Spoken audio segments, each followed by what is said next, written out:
清晨，首尔的霓虹灯还未熄灭，年轻人捧着奶茶哼着 K-pop， 街头洋溢着活力。台北夜市人声鼎沸，珍珠奶茶的香气勾引着食客。特拉维夫的海滩上，夕阳映照着欢笑的游客，地中海的微风轻拂。然而，一则新闻如惊雷炸响：美国这个称霸世界的超级英雄宣布退出国际舞台，不再插手任何纷争。这不仅是一场地缘政治的地震，更像一场席卷全球的末日风暴，瞬间将3个仰仗美国庇护的国家韩国、台湾、以色列推到悬崖边。尤其是排名第一的那个国家，因常年四处树敌，早已站在火药桶上，稍有不慎便是万劫不复。国际政治像一部残酷的江湖剧，美国是大哥，罩着一群小弟，让他们横行无忌。可一旦大哥金盆洗手，这些小弟就像断了线的风筝，坠入仇家的围剿。让我们走进这3个国家的故事，看他们如何在美国的羽翼下繁华，又可能在失去靠山后陷入深渊。这是一场关于生存、背叛与挣扎的史诗，每一幕都扣人心弦。准备好跟随这3个国家的命运之旅了吗？韩国首尔的清晨，地铁里挤满了赶往江南的上班族，手机屏幕闪着最新韩剧的推送，空气中弥漫着咖啡与泡菜的香气。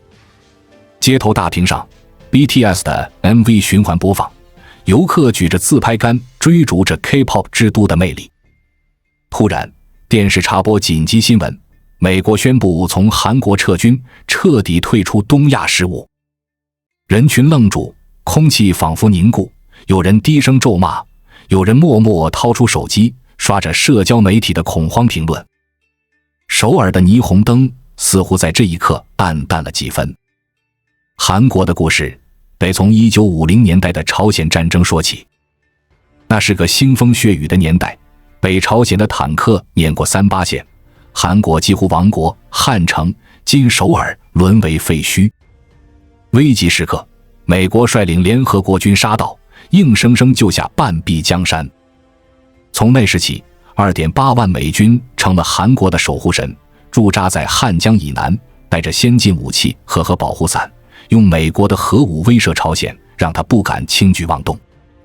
美军的坦克、战机、导弹如同韩国的定心丸，让首尔从战后废墟崛起为亚洲最繁华的都市之一。可3-8线对面，朝鲜可不是善茬，他们的火炮直指首尔，随时能把这座1000万人口的都市变成火海，距离仅50公里的首都圈脆弱得像一张薄纸。朝鲜领导人喜怒无常，动不动是射导弹庆祝节日，每逢新闻播报，韩国人都会半开玩笑地说，今晚导弹飞过来没？但心底的恐惧无人敢说出口，因为他们知道有美军坐镇，朝鲜不敢真动手。可如果美国走了呢？想象一下，某天清晨，3-8线的警报刺破天际，朝鲜坦克轰鸣着冲过边境，导弹如暴雨砸向首尔。江南的高楼玻璃幕墙瞬间崩塌，地铁站挤满尖叫的逃难人群，首尔的霓虹灯在火光中熄灭。韩国军队训练有素，奋力抵抗，但面对朝鲜的兵力优势，节节败退。总统急拨联合国热线，却只听到保持克制的空话。没有美国，谁会来救韩国？中国、日本，他们或许袖手旁观，或许趁机渔利。最终，首尔的摩天大楼化为废墟，北朝鲜的红旗飘扬在汉江边，韩国苦心经营的自由社会被红色铁幕吞噬， K-pop 的旋律变成军靴的踏步声。韩国的麻烦远不止北边，他像个夹在巨人间的孩子，一边是经济命脉，中国、韩国最大的贸易伙伴，吸收了三星、现代汽车的大量出口；另一边是安全靠山，美国提供军事保护。韩国想两边讨好，却常弄得里外不是人。2016年，韩国同意部署美国萨德反导系统，惹怒中国，游客说走就走，韩星节目全被下架，乐天超市在中国关门大吉，经济损失数百亿。韩国人这才发现，惹不起近邻的后果有多严重。如果美国霸权崩塌，中国成为东亚霸主，韩国将面临艰难抉择，要么向中国低头，放弃部分自主权，变成经济附庸，要么硬扛，承受贸易制裁和外交孤立，首尔的繁华可能一夜崩盘。更糟的是，日本也在一旁虎视眈眈。历史恩怨让韩日关系如履薄冰，过去有美国压着，两国勉强合作对抗朝鲜。可美国一走，日本可能迅速扩军，变成东亚新威胁。韩国得同时防北边的导弹，东边的军舰，压力如泰山压顶。试想，首尔街头的年轻人原本追着韩剧和偶像，如今却要拿起枪守在38线的战壕里，面对未知的敌人，眼神里满是迷茫。韩国的经济命脉同样脆弱，它是出口大国，三星手机、现代汽车、LG 电视靠全球市场赚得盆满钵满。美国主导的自由贸易体系和海上航道保障了韩国的货轮畅通无阻。可如果美国退出，国际贸易规则重塑，韩国的供应链可能断裂，货轮困在港口，工厂停工，失业潮席卷全国。首尔的购物中心从人声鼎沸变成空空荡荡，曾经的繁华如梦幻泡影。韩国人并非没想过自救，有人喊着自主防卫，主张摆脱对美国的依赖，甚至有人提议研发核武器，掌握自己的命运。但这无异于玩火，研发核武不仅违反国际条约，还会激怒中国、日本，引发东亚军备竞赛。韩国就像温室里的花朵，习惯了美国的保护伞，一旦暴露在狂风暴雨中，首尔的霓虹灯可能从浪漫韩剧的背景变成战火废墟的残光。年轻人手中的奶茶，或许将成为他们最后品尝的和平滋味。台湾台北西门町夜市灯火通明，摊贩吆喝着臭豆腐和烤鱿鱼的香气，年轻人排队买珍珠奶茶，笑声此起彼伏。街角的 LED 屏幕播放着台积电的广告，宣称晶片驱动未来。突然，手机推送一条新闻，美国宣布不再干涉台海事务，撤回所有军事支持。人群愣住，有人低声咒骂，有人默默放下奶茶，眼神里闪过一丝恐惧。夜市的喧嚣仿佛被按下暂停键，空气中弥漫着不安。台湾的故事是一部充满戏剧性的史诗。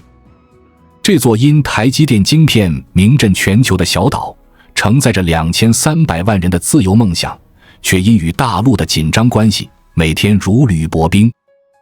故事的开端在1950年，朝鲜战争爆发，美国第7舰队驶入台湾海峡，挡住大陆武统的步伐。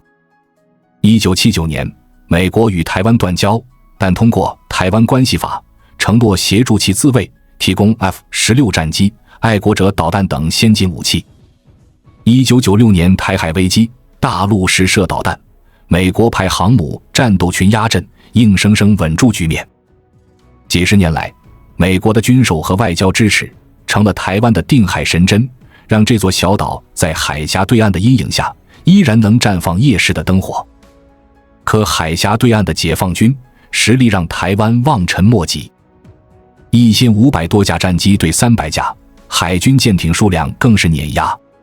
在我们进一步探索之前，我们有一个激动人心的消息要告诉大家，我们已经开通会员功能了。现在您可以加入我们的会员大家庭，享受会员专属影片和更多独家内容。别忘了关注才知道，并点击小铃铛，我们将继续揭示更多关于金钱的真相，祝你迅速实现财务自由。解放军军机几乎每天绕台，战舰在海峡游弋，战争的阴云如乌云压顶。台湾民众表面淡定，照常上班、逛夜市、喝奶茶，但谁都知道和平脆弱如薄纸。有人打趣，今天又有战机来兜风了，明天还得上班。可心底的恐惧像夜市的灯光一样忽明忽暗。如果美国撒手不管，台湾的末日剧本将迅速展开。某天清晨，导弹如暴雨般砸向桃园机场、基隆港，台湾空军奋起迎敌，战机一架架起飞，却因寡不敌众迅速败退，致空全沦丧。海峡被全面封锁，台积电的晶片运不出去，粮食、能源进不来，岛内陷入恐慌。解放军的登陆舰队涌上岸，台北街头枪声四起，101大楼的玻璃幕墙在爆炸中粉碎，夜市的摊贩早已逃散，只剩硝烟弥漫。台湾领导人站在总统府，向世界发出最后求救信号，却只得到联合国的同情叹息。没有美国、日本、澳大利亚不敢出头，台湾的10几个邦交国瞬间倒戈，外交孤立如寒冬降临。有人说，台积电是台湾的护国神山，全球1半以上晶片靠它生产，战争会毁掉科技产业，大陆不敢轻举妄动。这叫西顿，但它有个致命前提，美国必须维持台海和平。如果美国退出，晶片供应链注定中断，大陆可能选择先发制人，认为统一比晶片更重要。更残酷的是，台湾2300万民众早已习惯自由生活，选举、游行、夜市的喧嚣都是他们不愿割舍的日常。要他们接受大陆的统治，几乎是不可能的梦魇。这注定了台海冲突的火种随时可能点燃。台湾并非坐以待毙，今年他们狂买美国武器，研发远程导弹，延长兵役，年轻人从游戏手柄换成步枪，苦笑着走进军营，嘴里嘀咕，还以为这辈子不用当兵呢。台湾还拉拢日本、欧洲，试图分散对美国的依赖，打造国际朋友圈。但现实如冰冷的刀锋，台湾离大陆太近，仅180公里的海峡像一条无法逾越的鸿沟，双方的实力差距更是天壤之别。没有美国，台湾就像一只满身尖刺的刺猬，纵使能扎伤敌人，也挡不住猛虎的致命一击。台北夜市的灯光恐将在战火中暗淡，宝岛的笑声可能成为历史的回响。以色列特拉维夫，地中海的夕阳洒在沙滩上，年轻人跳着舞，酒吧里笑声不断，游客举着冰啤酒，享受着中东难得的自由气息。突然，防空警报刺破夜空，电视屏幕闪出紧急播报，美国宣布停止对以色列的一切援助，撤回军事和外交支持。人群愣住，有人冲回家收拾行李，有人瘫坐在沙滩上低声祈祷。以色列，这只在中东夹缝求生的孤狼，命运全系于美国。一旦失去靠山，它将如困兽般被群敌吞噬。以色列的故事始于1948年的风起云涌。这块巴掌大的土地，东西最窄处仅20公里，人口不足1000万，却被仇敌团团围住。那一年，以色列宣布建国，次日，5个阿拉伯国家联手进攻，是要将这个新生国家赶入大海。靠着全民皆兵的决心和外援，以色列勉强存活。此后的几十年，战火从未远离。1967年6日战争，1973年赎罪日战争，每逢生死关头，美国总是雪中送炭。1973年，埃及、叙利亚突袭，以色列防线几近崩盘，美国紧急空运武器、坦克、导弹源源不断送抵前线，硬生生逆转战局。据传，当时以色列已准备动用核武，与敌人同归于尽。若非美国出手，中东的历史或许早已改写。如今，美国每年给以色列超过30亿美元的军援， F-35隐形战机、铁穹火箭拦截系统、爱国者导弹，全都打着美国制造的标签。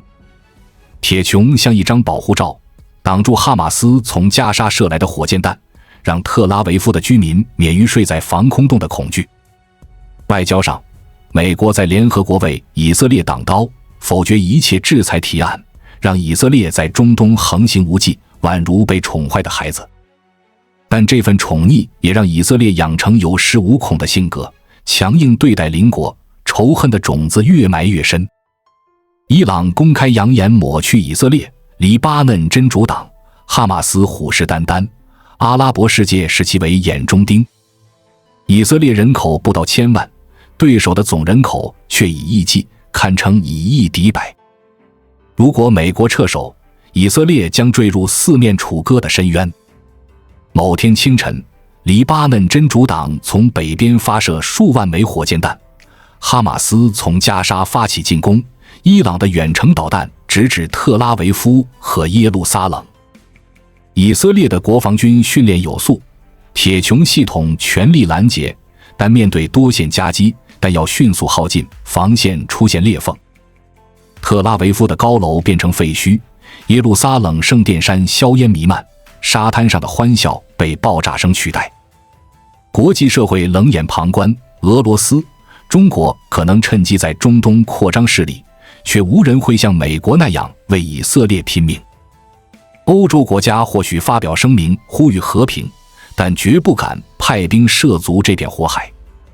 更可怕的是，以色列有一项传闻中的参孙方案，若国家面临灭亡，将动用核武与敌人同归于尽。过去，美国的存在压住了这颗自毁按钮，不让中东滑向深渊。可如果美国不在，这道最后防线将彻底失守，核战阴影可能笼罩整个地区，引发全球浩劫。外交上，没有美国挡刀，制裁、断交、禁运将接踵而至。以色列经济高度依赖高科技出口，一旦市场崩塌，特拉维夫的繁荣将如海市蜃楼。军援停止后，以色列的军工产业虽强，但国土狭小，资源匮乏，难以支撑高强度战争，弹药库很快会空空如也。在国内，以色列民众早已习惯美国的保护。每当火箭弹袭来，他们相信美国会斡旋停火，绝不会让自己孤军奋战。可如果这信念崩塌，恐慌将席卷全国，年轻人可能收拾行囊逃往欧洲或美洲，投资撤离，高楼空置，社会动荡一触即发。特拉维夫的沙滩恐将从度假天堂变成绝望的避难所。以色列这只中东的孤狼失去了美国的庇护，就像断了爪牙的猛兽，面对群狼环伺，只能发出最后的咆哮。韩国的霓虹灯，台湾的夜市，以色列的海滩，繁华背后是美国撑起的保护伞。可历史如一面冷酷的镜子，告诉我们没有永恒的帝国。1991年，苏联轰然解体，仰仗他的小弟瞬间崩盘。美国若倒下，韩国、台湾、以色列又将何去何从？与其坐等靠山塌方，不如未雨绸缪。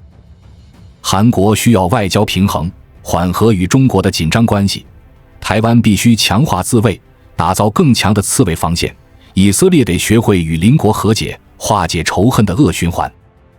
国际政治是一片弱肉说了算，谁能在这场风暴中活下来？快来分享你的想法，关注我，我识才之道，带你解锁更多金钱的真相。